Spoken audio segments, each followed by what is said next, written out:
Gooners!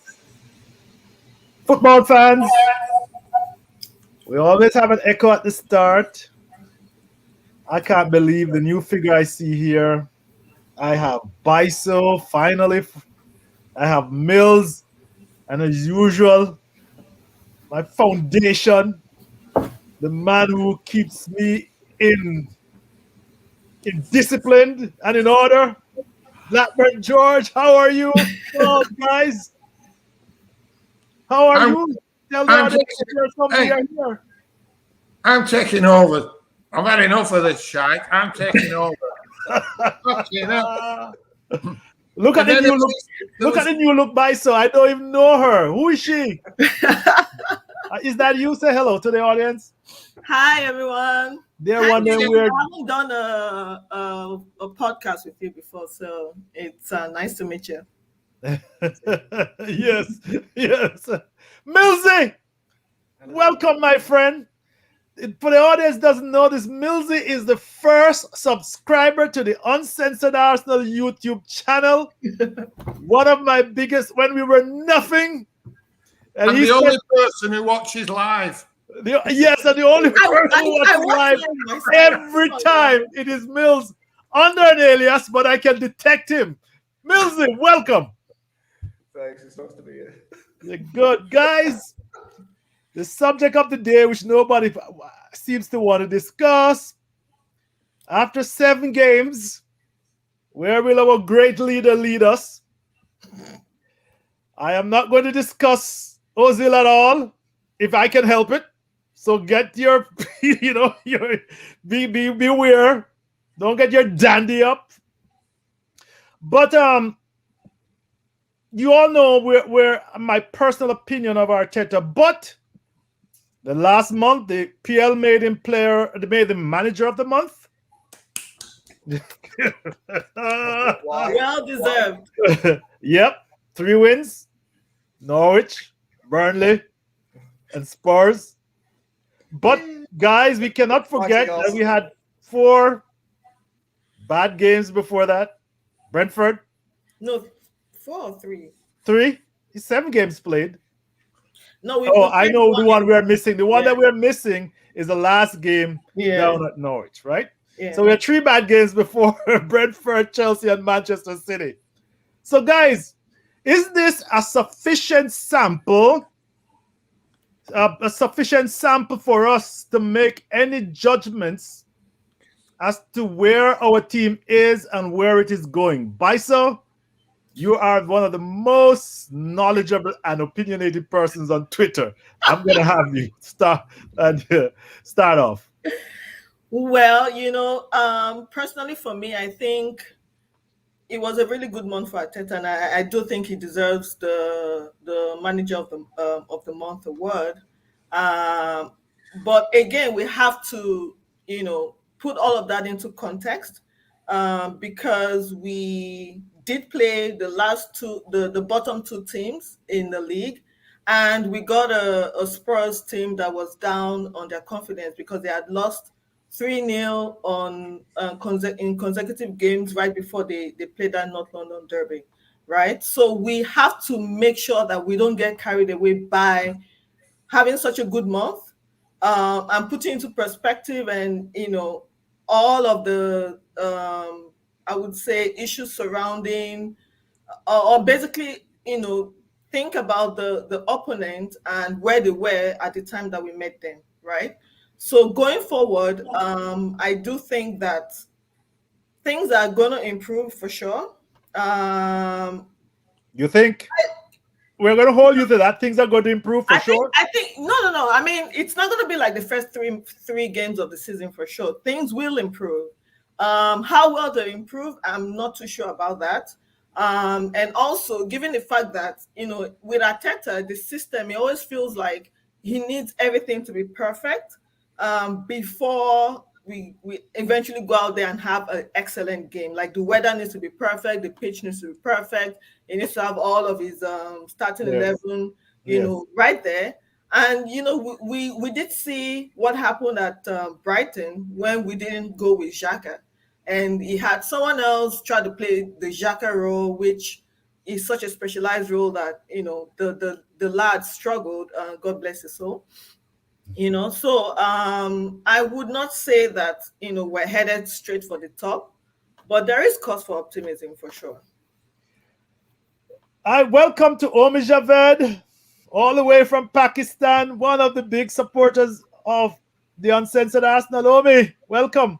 Millsy, you get to say something long before Omi. He's a late comer. Omi, I apologize for all the confusion, but I have had a very tough day.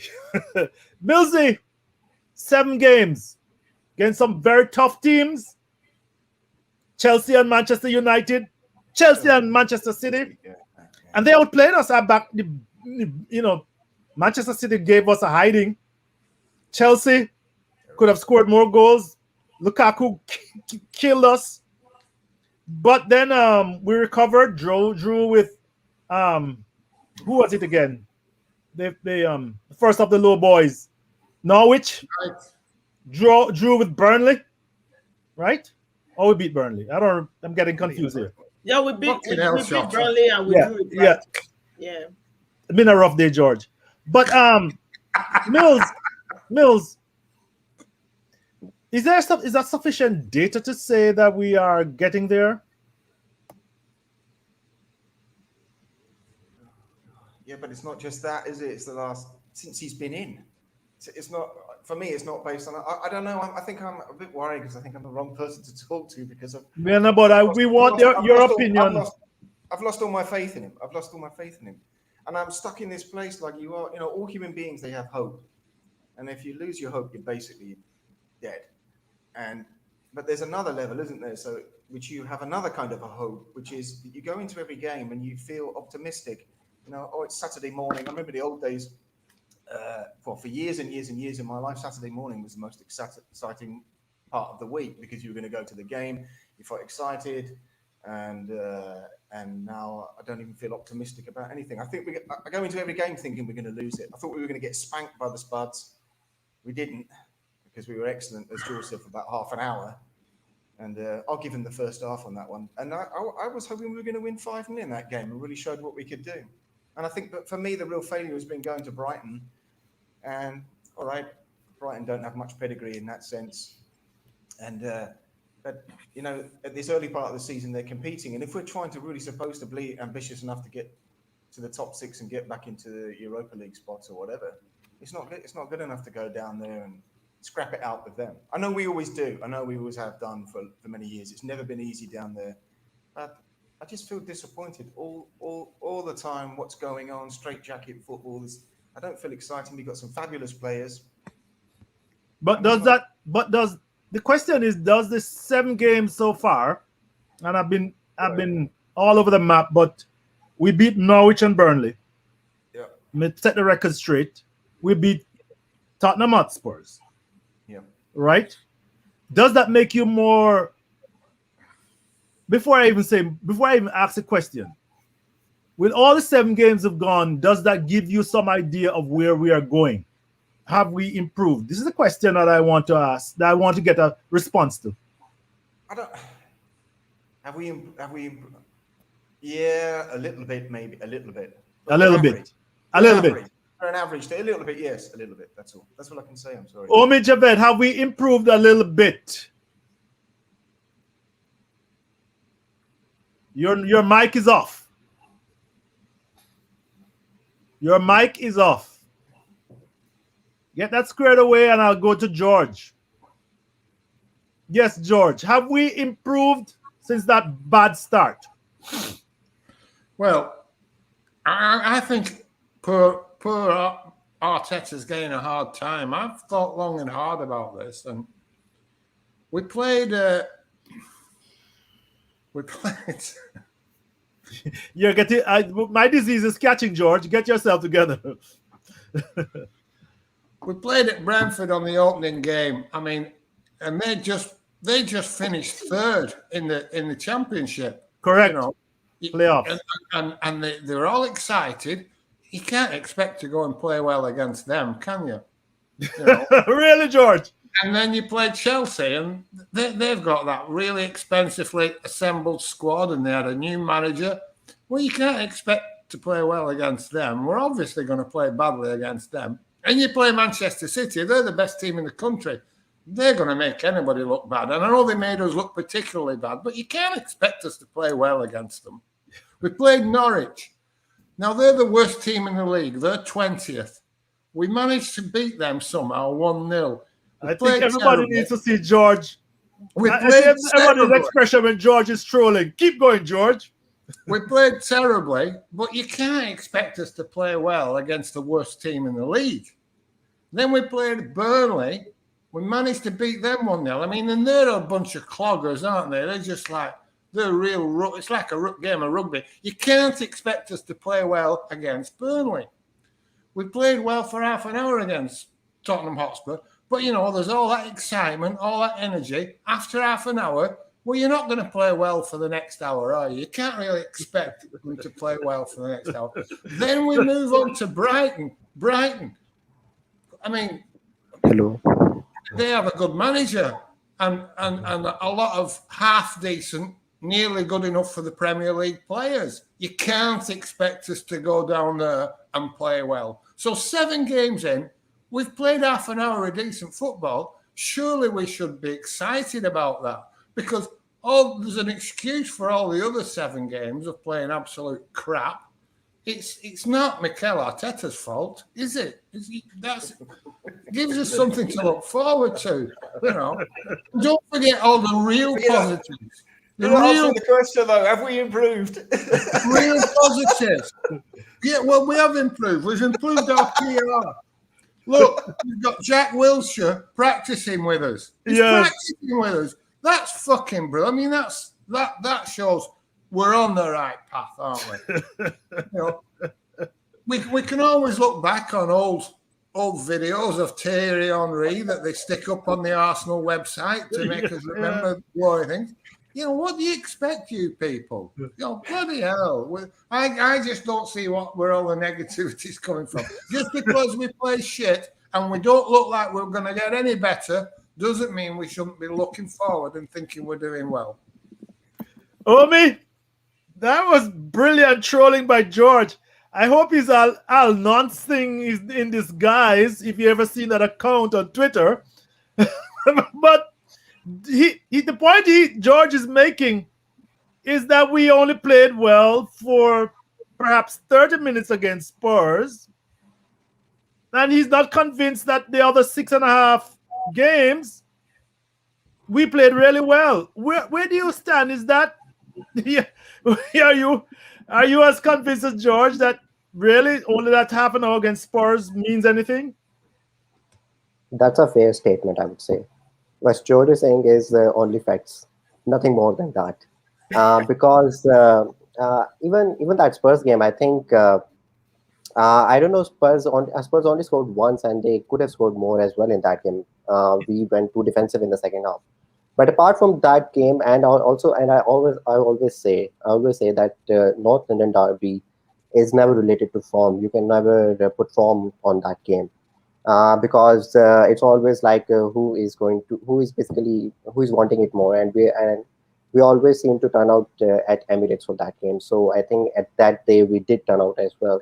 So that game went very well, and I think apart from those 30 minutes where we basically blew Spurs away, I don't think that we have done enough to suggest that this is a top 16, let alone a top 14. And because if you look at the table, we have played 7 games and we are 11th. And in the past, where throughout the Arsenal era, sitting 11th after 7 games is always a panic button. That panic is a panic button. A panic button. Panic button. Oh, I got you. Yeah, and that panic button, you cannot see that panic right now. What we are talking about is that that's such an optimism. We are in such a good form. This is going to be the next Arsenal greatest Arsenal team we are going to see. And this is something that is kind of premature. And I think, yes, I think we need to Also, give us a reality check that, okay, we are an Arsenal Football Club. We should have some expectations as an Arsenal Football Club. And those expectations should always reflect on the pitch and on the manager. And if we are not showing that, and currently I don't think we are showing that in a way that we used to, we would end up just becoming a mid-table club that basically what we are right now. And Well, uh, well, and I let's think hold the mid-table club. I'll come to that for a minute because I'm going to say this. So you're saying normally would have hit the panic button after 7 games, 11 points on the Wenger, but Arteta got manager of the month. You know, if, 5 years ago, was it 5 years ago? 2015 is how many years ago? 6 years ago, when the last time we got it. Somebody put a screen up where Arsenal, when Wenger got it, he trashed everybody 3-1. Every team 3-1. So I know you said this, by so has standards fallen that low that we are now praising to high heavens his leadership, his maximum leader? You know, You know how much I don't really care about the manager of the month award is Nuno won it in August. I mean, and look at where they are. Like yes. So it's just, I mean, it's a good month, and he deserves it. I can't say anything about that. He had the best result of all the managers that were nominated, and he won it. But it does not. It's not an indication of what is to come. The only indication is we start winning all our games going forward, or we dramatically improve our performance going forward. I don't see anything. I wouldn't put too much weight on the manager of the month award, even though he did deserve it. So yeah. so in effect, because that is whatever I think quite a few people, in fact, I saw guys saying any person who does not respect and give venerate Arteta for his manager of the month is not truly an Arsenal fan. So what is really going on here? What is really going on here with all of this optimism, George? What is really going on with this optimism that the manager of the month and 3 wins on the bounce will propel us forward? What is that? What is really at play here? Well, people want hope. People look and don't want to believe this is where we are. Nobody wants to believe, no Arsenal fan wants to believe, after 20 years of seeing beautiful football, that they're stuck with trash and we're mid-table. We all want to think, no, we're Arsenal, we're top four. But I'm afraid we're not. And we won't be under this manager, and we probably won't be under any manager. I said that in the last podcast. I'm not saying that he has to get top four. He certainly shouldn't be 11th. He shouldn't be finishing 8th twice. But it's just people's hope. They want. We were speaking off air beforehand, and you talk about the history of the club, and we look back to the history under Arsene Wenger, and that means that we're always competing for the top couple of places and top four. But if you look at every club, they look back to the period in history where they were at the best, and they think that's where they should be, and that's where they deserve to be, and it's not. But it's not any different for Arsenal than everybody else. We're just doing the same as everybody else. We're looking back to a period where we were good and thinking that's where we deserve to be. Well, I'm afraid, realistically, if you look at the way we've played this season and last season, we are exactly where we deserve to be. On performances, on every metric, every measure, that's where we deserve to be. Mid-table, 11th, 10th, round about there. This isn't unfortunate. We're not sitting in a false position. We're sitting where we should be, and statistically, where we deserve to be. Milsey? Yes, mate. Despite your optimism about this channel, It is the opinions like George, which that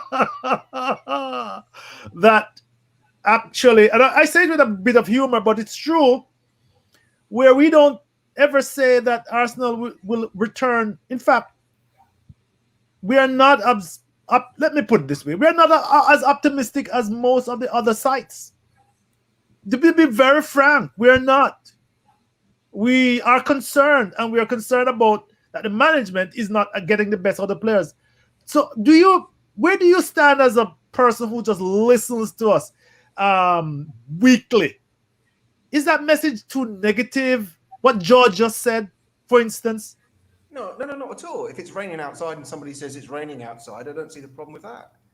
Well, it's sunny outside in my part of the world, by the way. But I know what you mean. But I don't. There's nothing wrong with calling it how it is. Yes. And everything that George has said is true. We're holding on. Well, I mean, it's only 3 years ago, isn't it, or so? Just when yes. But even so, you know, it feels like that's gone forever at this moment. And you know, it was very interesting to talk on Friday because I was wondering today. I was going to the supermarket thinking, well, how are we going to get out of this? How is this going to be possible? Are we going to need a sugar daddy to come in, or somebody else who can bung loads of money into it? But then it's starting to become a relative system at the top, isn't it? With all these big clubs, the more and more people who have sugar daddies, there's only 3 trophies you can win a year if you forget about the Charity Shield. And so if there's 6 or 7 teams or even 8 teams that are starting to have sugar daddies, then how does that work out? Then well, it becomes worse and worse, doesn't it? And so of course, from there, does corruption start to really creep in? I don't know. I don't know, but well, George. Well, you know, Mills, I'm interrupting you, but as a matter of fact, George's position on Friday was that the Saudi takeover of Newcastle is going to push us down to 6. And that's not a message. I went on to the Big Kahuna YouTube channel for Arsenal. And their message was they refused to acknowledge that City and Chelsea pushed us down to 4th. They refuse, and they refuse to acknowledge, just saying, oh, well, Kroenke might have to sell up and blah, blah, blah, blah, blah. Omi, where do you stand on this? Are we too pessimistic? What is the realism here? Is George pessimistic? I don't think so that you can label it as a being pessimist, because I think there's a fine line between being optimistic and a pessimist. You can say that, okay, you can being optimistic that when you have something in front of you, okay, you say that we have A, B, but we are lacking in C and D. This is something that, okay, you can be optimistic that, okay, because we have A and B, we can build them up to a point where we can look to add those C and Ds. But I think what we currently have is that we have a club that is basically going completely in a different direction than what most of its fan base and most of its past says that the club should look like. And then you have a manager that expanded it, Omi. The club is going in a completely different direction from what the fan base thinks. Are you meaning that what do you mean by that? I'm not going to put words in your mouth. I mean, in terms of in terms of style, and B, in terms of your dealings, both on the pitch and off the pitch. Well, it's obvious, Jomi, isn't it obvious that by going towards youth, they don't expect big results in the initial? That is exactly what they did. When they declare that they're going youth, they're telling you that there's no immediate big results right now. That's the message, loud and clear. But most of our fans refuse to listen. When Edu went on that interview, isn't that what he's saying? Telling the fans, hey, I can't even predict we'll come 10th. That's what he said. Yeah, that's what he said.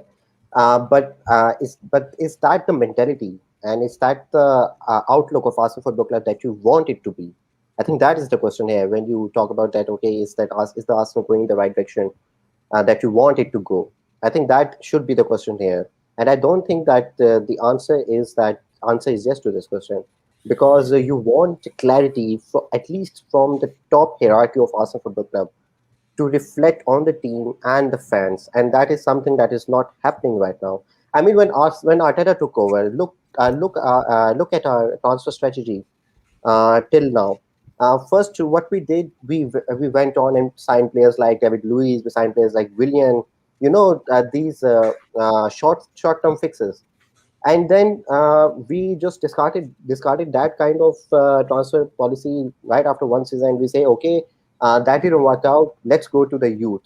And when you do a shift like this, it doesn't seem like a planned strategy. It seems like a panic strategy, and it gives more like a message that, okay, let's see what kind of strategy can buy us more time. And in that regard, you say, okay, let's go with youth.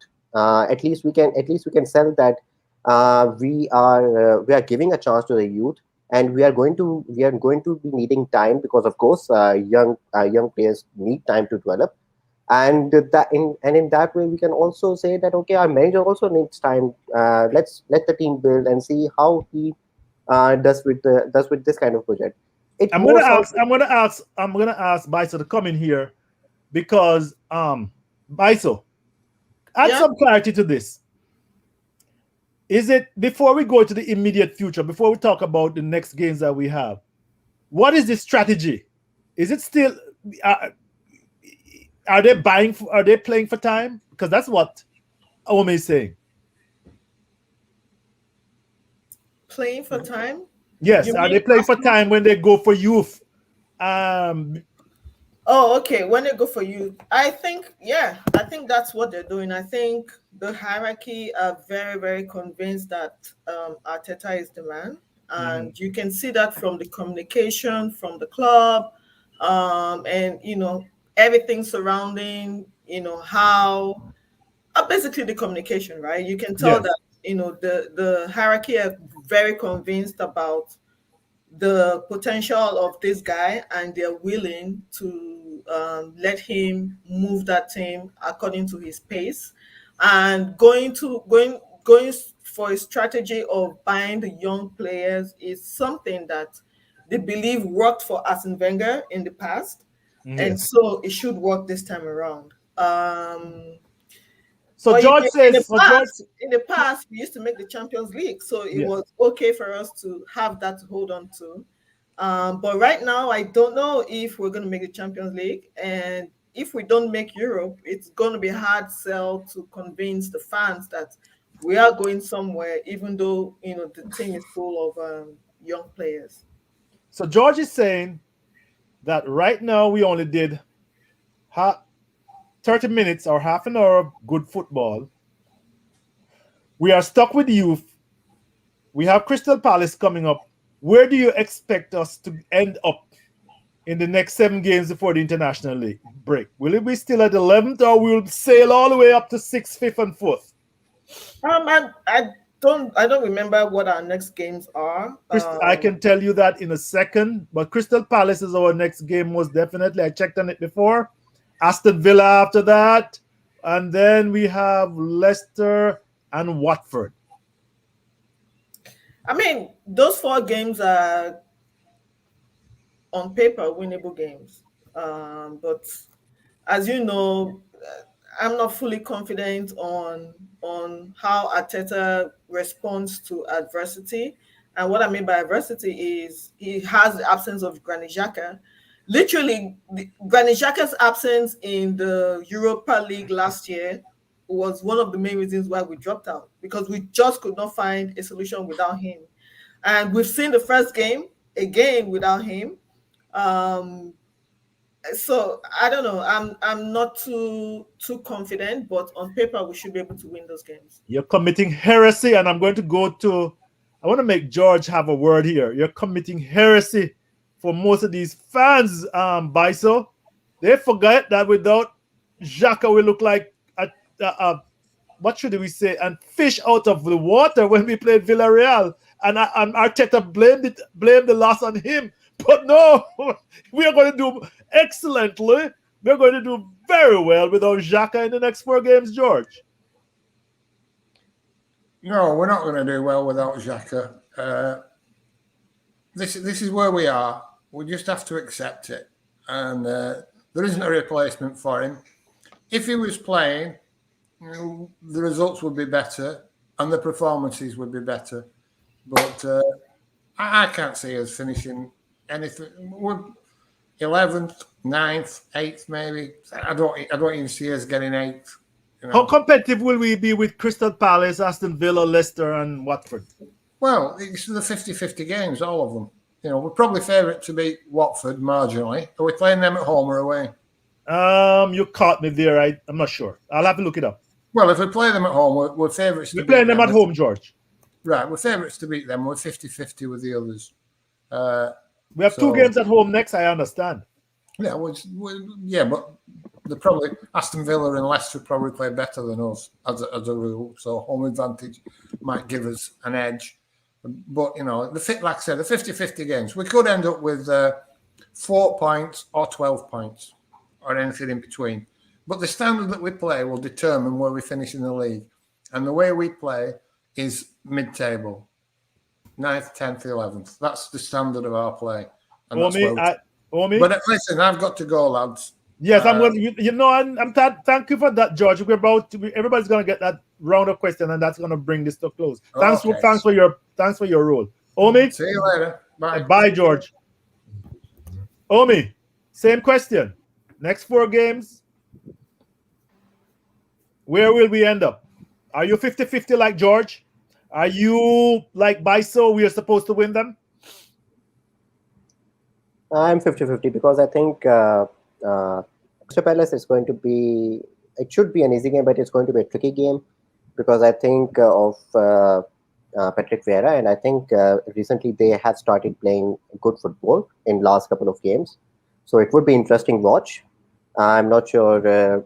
I can't predict that one. I would say Aston Villa and Leicester are going to be tough. No matter if they are at home or away, they are going to be tough. Watford, I think that is winnable because they as a club are in a mess right now. So, but it all depends but they have appointed a new manager, and a new manager always brings a new wave to a club, and if that does end up being the case with Watford, then it can also become a tricky game. But as far as the season is concerned, I think previously I was looking at these comparisons of the games that we have already played this season versus the last season. Yeah. And we have 10 points, I think, right now.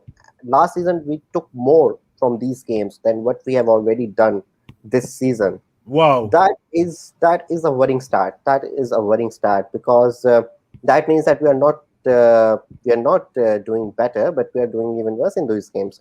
But no, Omi. I think that all these guys are going to say, "Well, we didn't play Chelsea and we didn't play Manchester City that early." They're gonna be no. I'm not comparing. I'm not comparing the first 7 games with the first 7 games of last season.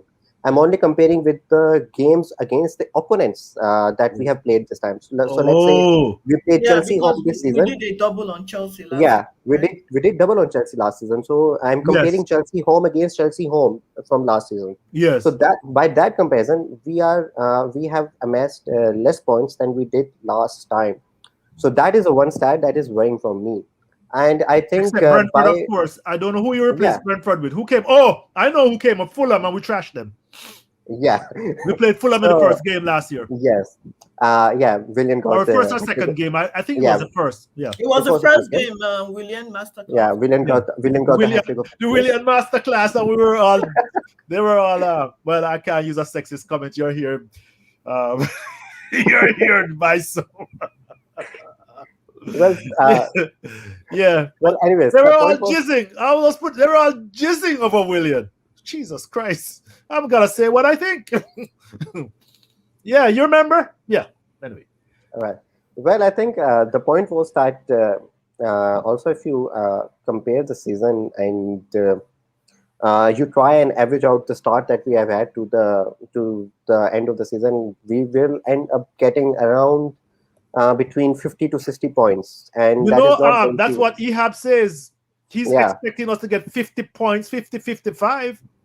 So yeah, same for me. Same for me. I don't think that we are going to cross 16. That is one thing, Wow. and that in itself also that in itself brings us in the contention of around 6 to 8, basically, like 6 to 8 position, depending upon the league. Because sometimes, because I remember, because you remember as well, that there one season we got 75 points and we didn't even make Oh top no, we four. didn't make the Champions League at all.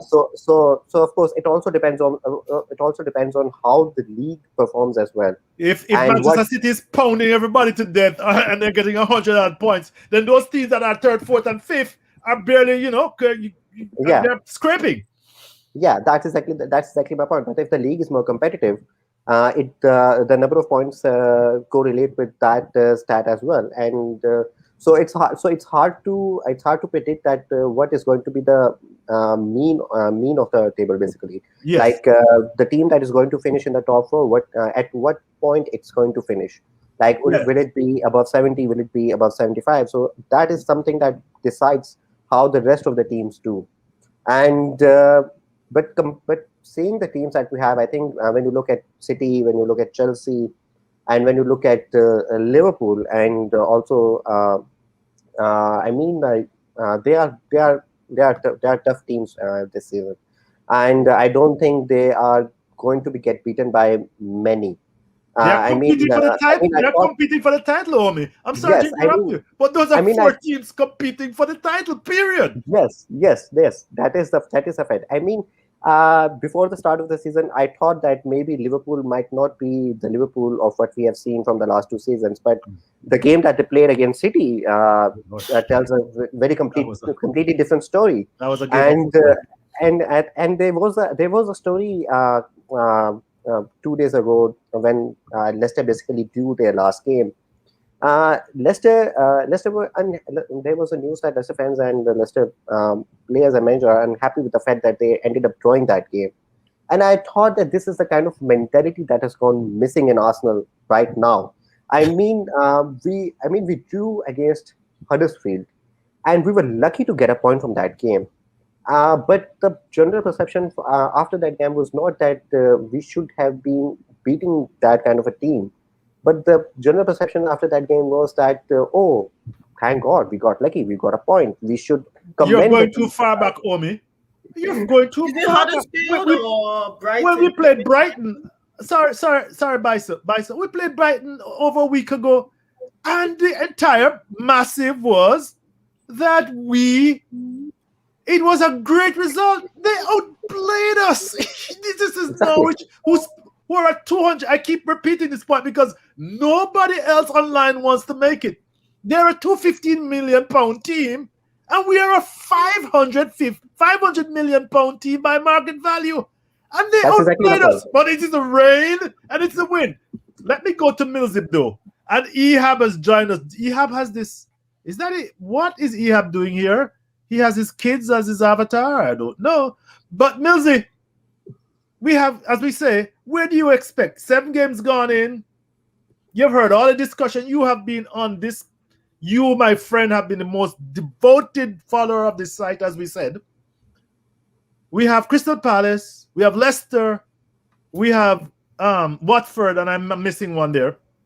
Aston Villa. You've heard all the back and forth. Are these easy games? Are these games you expect to win?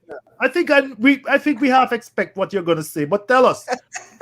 Well, it's something that's been interesting in the shows, which is that often you've asked at the end of the show, what do you know, Ehab or the guys on here now or George, what do you think the result will be? And you go, well, we could win, or we could draw, or we could lose. Yes. And so this is the great mystery of Arsenal at the moment. Like, why is it so unpredictable? So I was very interested in you talking about the price difference between Brighton and Arsenal.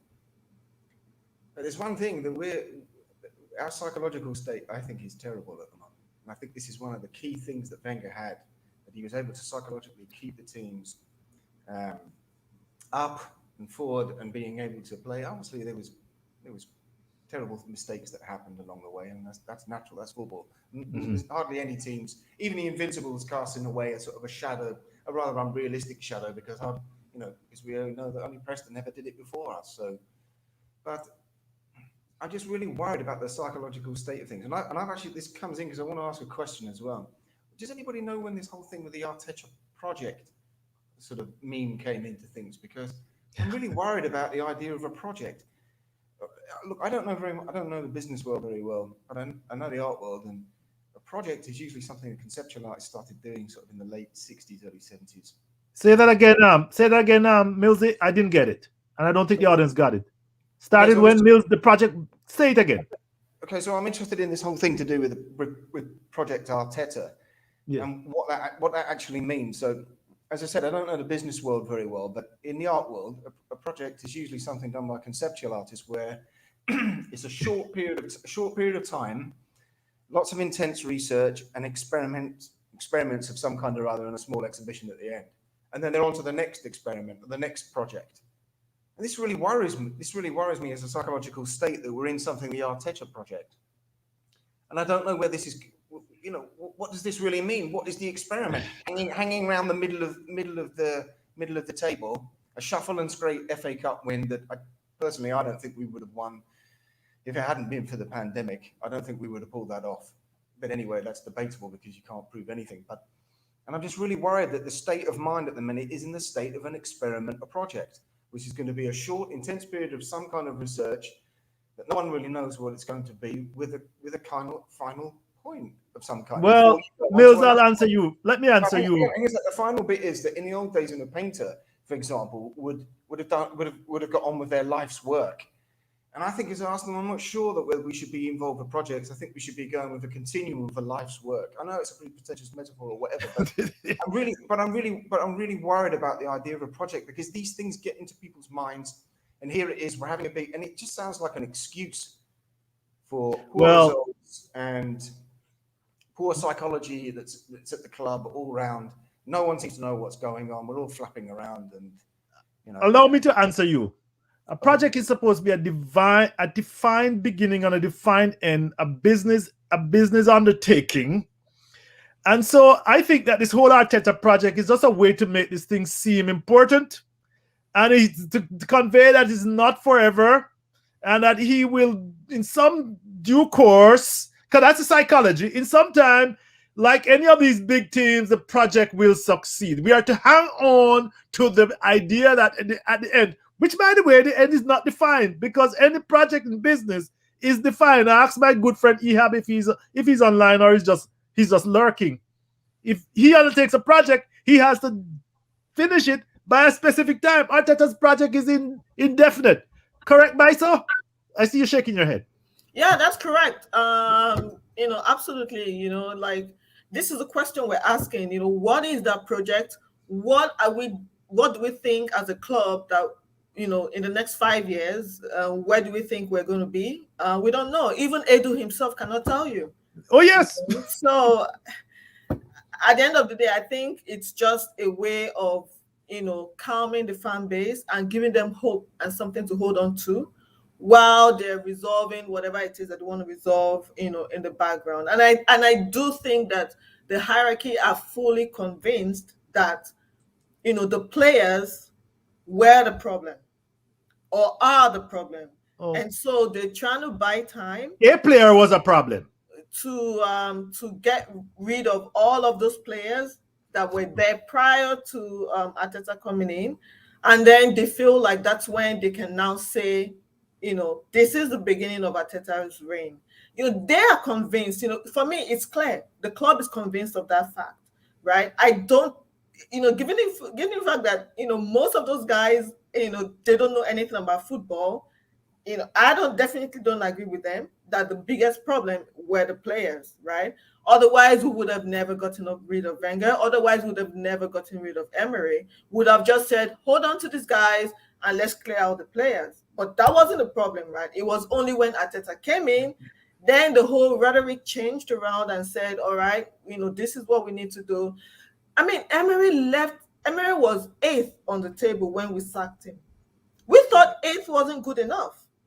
And we finished 8th back-to-back seasons, and we're still saying that this is good enough for Arsenal Football Club.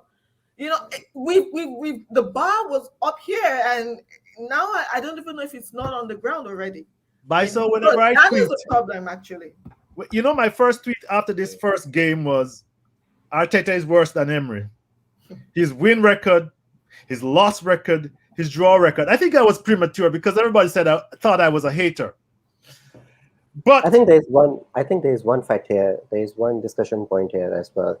I think Arsenal Football Club board has made too many mistakes to admit that they have made one more in shape of Mikel Arteta. Yeah. And I think this is the kind of outlook mindset that basically reflects towards me of the Arsenal board. That because currently, I think, in my view, they do not have one mistake; they have two mistakes. Firstly, that they appointed Mikel Arteta. Secondly, that they backed him. Then they have also Edu as well, and also they have also totally got rid of whatever the scouting system that we had in place at Arsenal Football Club. oh, So that is they brought in two. They didn't advertise and brought in a couple of guys. By the way, end of last season. yes, but of course the old system that we had, the network that we had, Yeah, the entire network has been destroyed. Through which I think there are many names that basically came to Arsenal through that system. We have basically destroyed them. We destroyed that, and I think Homie, just to reinforce that, I think if Ehab was on, he would tell you that scouting is built on networks. Ehab told me a story that he went to Nigeria to scout a player. That player that used to play, you know who that player is? The player that used to play for that Essien. And guess who had been there a year before? And I was told about this player, Arsene Wenger. And the reason why Essien didn't end up at Arsenal is because he couldn't get a visa to come to the States. He had to go to Europe. And then he ended up somewhere in France. And then Chelsea, if you recall, blew us out of the water. What he was saying is a scouting. You don't even know a player. If a headmaster or a coach will pick up the phone and call somebody like Wenger years before because he has the contacts. It's not just when you turn up and to see him play. It's a network that you've developed. Same with that boy from France that he brought to Monaco and played for us. The midfielder. Not Pires, the other one that ended up at Chelsea. Can't remember his name. Wenger discovered him as a 15-year-old in high school. And it was the high school PE teacher that told Wenger about this player. Way in the boondocks. Contacts, my friend. Keep going. Sure, there are many stories like this. This is the one example. There are many stories like this. Yeah, but it's contacts, network. When you destroy a network, it is more than the people that do the scouting. It's all their contacts. Also, there is one more thing. When you build networks, you also let's say that a football club like Arsenal has a style of play. Your scouting network knows that, and they know what kind of players they have to scout and where those players are getting built. And let's say 10 years back, if you need a technical midfielder, you know which country you have to look for. You were never going to find technical midfielders in England back then. Never. Of course not. You were not going to find technical midfielders in, let's say, France in 2007 and 8 or Germany, 2010. Or Germany. Germany did have a good team. But those were very few, and they were already playing for the top clubs, and they were not easy to get. So these are the kind of things that you build with scouting and network. So I think when I talk about the Arsenal board, I think with Mikel Arteta, I would still come back to my first point. I think they have already made too many mistakes to admit that they have made one more. And I think this is not admitting it is going to end up costing Arsenal more. Of course. Than the fact that they have basically not made. So we all make mistakes. I mean, but yeah, they won't admit to them. I'm going to make you one last round of questions. George is gone, but he made his point before. And this is because it's now the news and everybody's talking about it. But Millsy, I'll go right around it for all three of you. What do you think the Saudi takeover will mean for where we end up? George's position is very well known. He thinks that it has driven us down to the if we do well, we'll end up 6th. These guys are richer by orders of magnitude than the Abu Dhabi group that owns Manchester City, which is richer by orders of magnitude of Abramovich. The Public Investment Fund of Saudi Arabia, which will own Newcastle, is worth in excess of, if I saw that figure, £2 trillion. Orders of magnitude. The Abu Dhabis are little Emirates scurrying around, literally. Where do you think that impacts on us? Too difficult to say yet, because how long will it take them to formulate a new team? How long will it be? I mean, they're going to get... Took City 2 or 3 years. Right, okay, so 2 or 3 years' time, who knows what will happen in Arsenal's situation? You know, maybe we've got a sugar daddy by then. Maybe, you know, maybe Arteta has become the greatest manager ever. We've won the double in the Champions League. But, you know, I just think it just depends how long it's going to take and if they can get people to actually go there. At the moment, it seems probably very exciting for them, but you just don't know what's going to happen next. Who will come? Who can they attract? Millsy. Wenger sold, the first player he sold to them was Adebayor, and he had scored 30 goals for us. Are you crazy about who they'll attract? Bison, what do you think? Well, I think it's definitely going to knock us down a peg when Newcastle eventually, come up with the full team that has been bought by the new owners and also the new manager. So, it all depends on what Arsenal can do between now and when they start to dominate the league. We could, I think the only thing that we can hope for as a football club is a situation like Liverpool are in right now. Liverpool are not spending, millions, right? What they have is a very good coach, who is well respected in the world of football. And so we'll definitely attract those names, to the football club, despite the fact that, the club maybe cannot pay them as much as these other clubs are owned by nation states.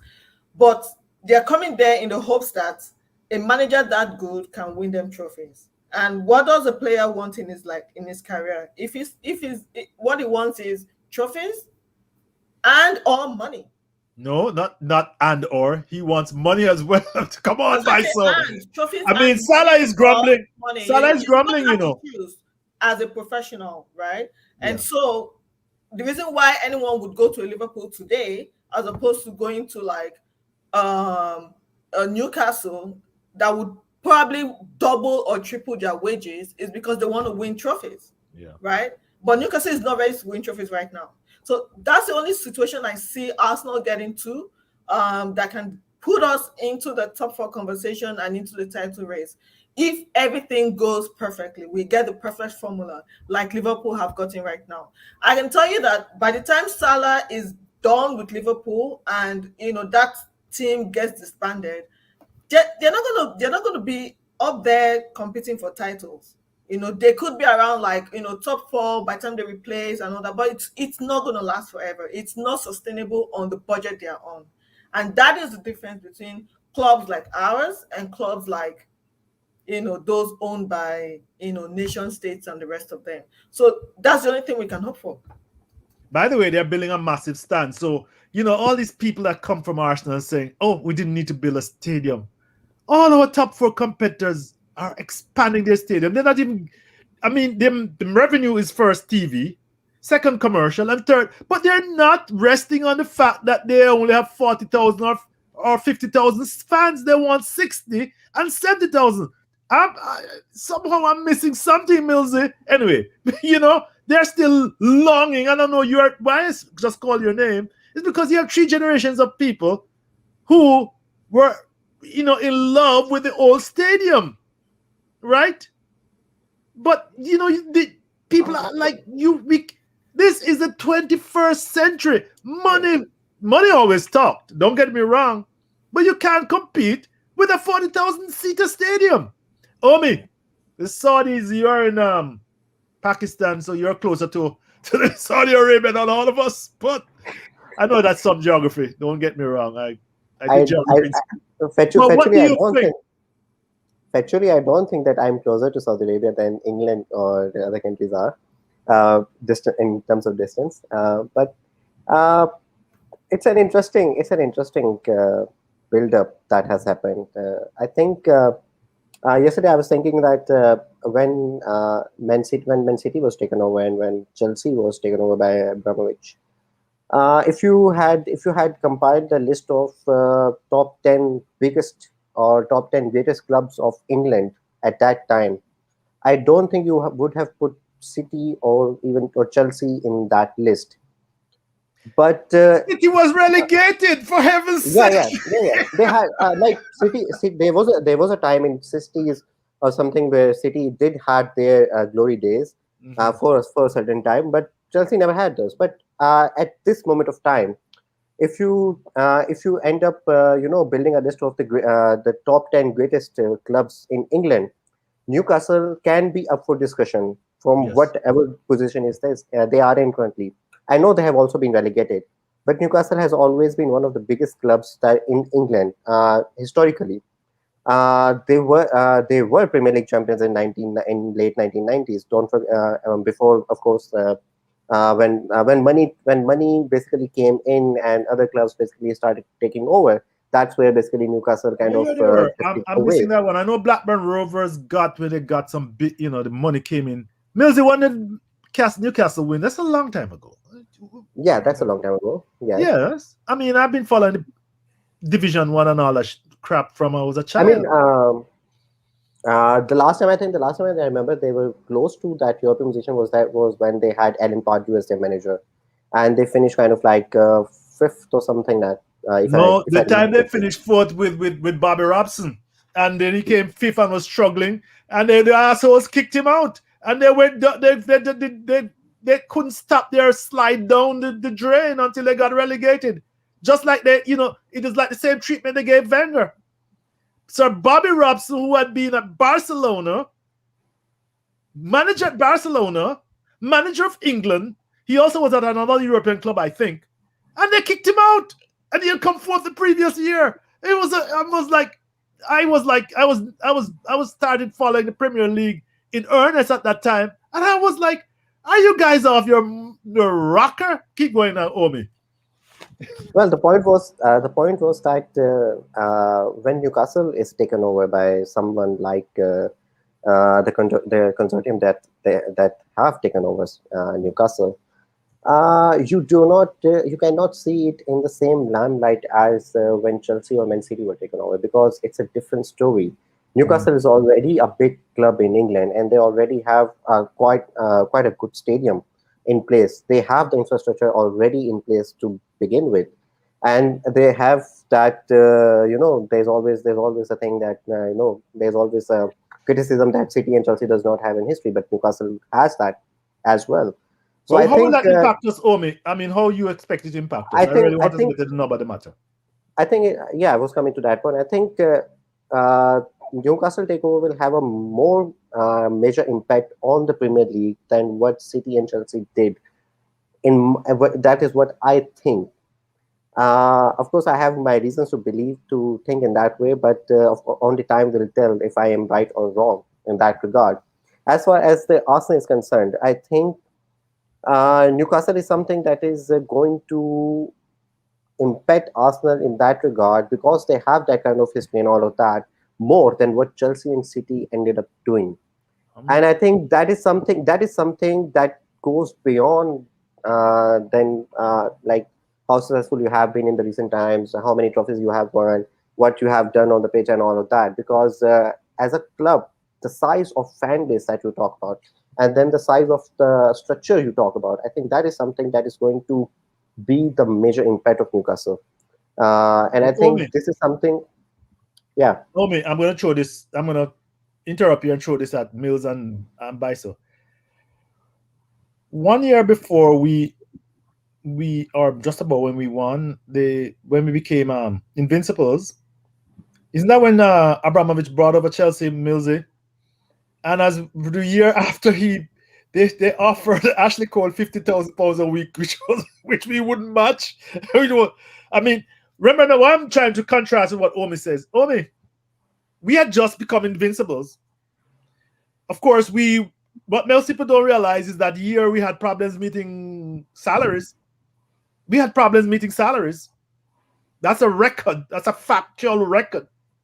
So we didn't have a lot of money to play with, because we were already had started the plans and the thing for the stadium. I think we had started construction too that year, isn't it? Isn't it so, Mills? You should know more than I do, but that's my recollection. So I think that impact on Arsenal was immediate. We were invincibles, set to win the title again, going on our 50th winning game, and they took by the way, what's his name was they had already gone 1 year with the former coach of Leicester City. What's his name? You all know what I mean. The guy who is they said he always filled with the team. You know who I'm talking about. Ranieri. Huh? It's Ranieri, Tinkerman. Of course, I need you to remind me of these names. But Millsy, do you think that impact will be as immediate? Or you think less? No, it's got to take at least 2 to 3 years, I think. On Arsenal? Yeah. I think we've got a small breathing space. I think everybody has for a short amount of time. And you Baiso? They got to get rid. Sorry, go on. Sorry, Mike. Yeah, and you Baiso? Same. I agree with Mills. Well, Obi, you got vote. But no, I just think that it is well, we'll see. I mean, it's not a matter of who's popular here. We'll see. Well, we're up to our 1 minute mark. So, guys, next up is Crystal Palace. I always like to end on this. Predictions, Millsy, you. 1-0 loss. 1-0 loss. Omi, you. I think it will be a draw. Baiso, you. Same. 1-1. 1-1. I'm with you guys. I'm 1-1. Just because we're at home. But I wouldn't be surprised if I lost. You know, I always hedge my bets. But I'm thinking it's going to be a draw. All right. Thank you, guys. It was great. You know, we started off with some people. I know that they're still on Twitter. But, you know, let me make this clear to everybody. It'll be running on YouTube and on our website, Uncensored Arsenal. I don't rely on the live audience, but it keeps us disciplined. All the shows, as you know, are live. We don't go and edit anything. If I make a mistake, I can't remember anything. That's it. That's why I always like to have Baiso. She's always in the comments. I'm like stumbling over the name or something. But to be on a serious note, 7 games after the season, you know, we started in August, and Mills was perhaps our first subscriber. I'm pretty much sure. And I remember Omi was our 3rd subscriber, and I killed him about it. Remember that, Omi? But we have grown 60 subscribers, and I just learned something. You know that that Big Kahuna, he's been around since 2013. They've been around since 2013. It took them 8 years to be where they are today. Now I don't think we'll ever be there. But all those people who are cursing me online that we must F off. What Mills has said is that we need to have an alternative. And that's why he supports us 100%. Millsy, I thank you for that. We need to have an alternative of these people. Because, for example, just take George, for instance. I know I'm going on for a bit. But George, for years, and we were together on 2 blogs. George said, once Manchester City came online, we were pushed down to further. There's nothing, we would occasionally make a run for the title. And, we devoted, loving Gooners refused to accept that. Refused. We were literally chased off one blog. And that's why George set up his own blog, Positive Arsenal. And some of us went over there and joined him. Literally. The blog owner turned on Wenger because he couldn't compete. The Manchester City had come in and taken Adebayor and Nasri, and all those players from us. They would refuse literally to accept that we cannot compete. And that's why I keep saying here that I'm torn between Ehab, who says that maybe we can compete, and George, who says, no, we are pushed down the top 6. And I think I have to agree with him.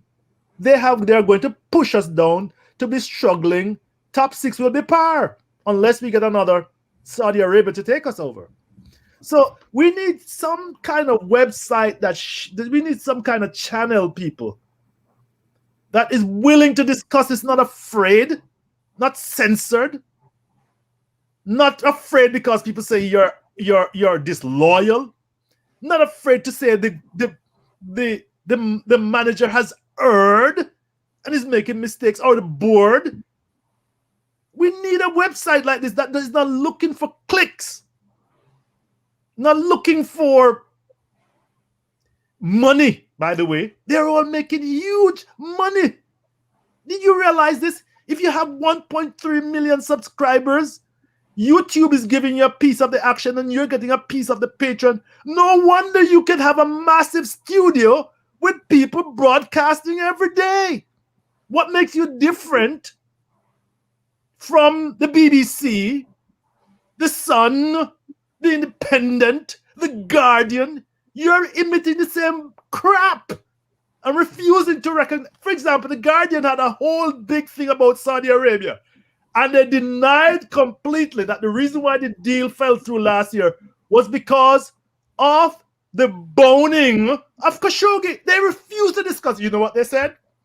It was because the Qataris and them had a difference over being sport. I almost fell off my chair in my office. I laughed till I was that killed me. You're lying to your audience. And the big kahunas refuse to accept that Newcastle is going to push us down. We are going to have to do something different. I don't know what it is. Anyway, my whole point I'm making is that we need you guys. Like, share, and subscribe. I don't need to script it. I can tell you from my heart. We need some channel like this.